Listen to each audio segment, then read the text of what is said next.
আলহামদুলিল্লাহি রাব্বিল আলামিন নাহমাদু ওয়া নাসাল্লি আলা রাসূলিল কারীম ওয়া আলা আলিহি ওয়া সাহবিহি আজমাইন আম্মা বাদ আউযু বিল্লাহি মিনাশ শাইতানির রাজিম বিসমিল্লাহির রহমানির রহিম। আজ আমার লাইভে আসার প্রধান এবং আলোচ্য কারণ হলো দেশনেত্রী বেগম খালেদা জিয়ার অনুষ্ঠান রোগ মুক্তির জন্য আমি আপনাদের নিকট আবেদন জানাচ্ছি।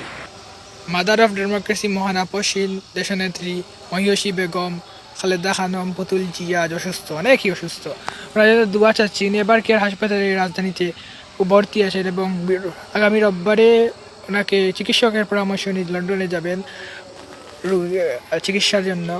সেই জন্য আমরা ওনাদের সুস্থতার জন্য পুরো দেশের সবাইকে আমি আবেদন জানাচ্ছি। আপনাদের আরও বলতে চাই, উনি হলেন একজন আপসীন নেত্রী। স্বৈরাচার এরশাদ বিরোধী আন্দোলন ফখরুদ্দিন মঈনুদ্দিন তথাকথিত ওয়ার্ল্ড লিমিটের সময় কারারুদ্ধ হয়েছেন, এরশাদের সময় কারারুদ্ধ হয়েছেন, কিন্তু করেন নাই, আপসহীন ভূমিকাতেই পালন করেছে। তাই বেগম খালেদা জিয়ার রোগ মুক্তির জন্য আপনাদের সবার কাছে আবেদন করছে। এবং হাসিনার আমলে দীর্ঘ 17টি বছর ইনি আন্দোলন করেছেন, কারারুদ্ধ হয়েছে, নিজের ছোটো ছেলেকেও হারিয়েছেন। এরপরে উনি বিদেশি স্বার্থে আপোষ করেন নাই, আপসহীন ভূমিকা পালন করেছে। তাই ওনার জন্য দোয়া চাচ্ছি। উনি বড়ই অসুস্থ, তাই আপনাদের নিকট দোয়া প্রার্থনা করছি।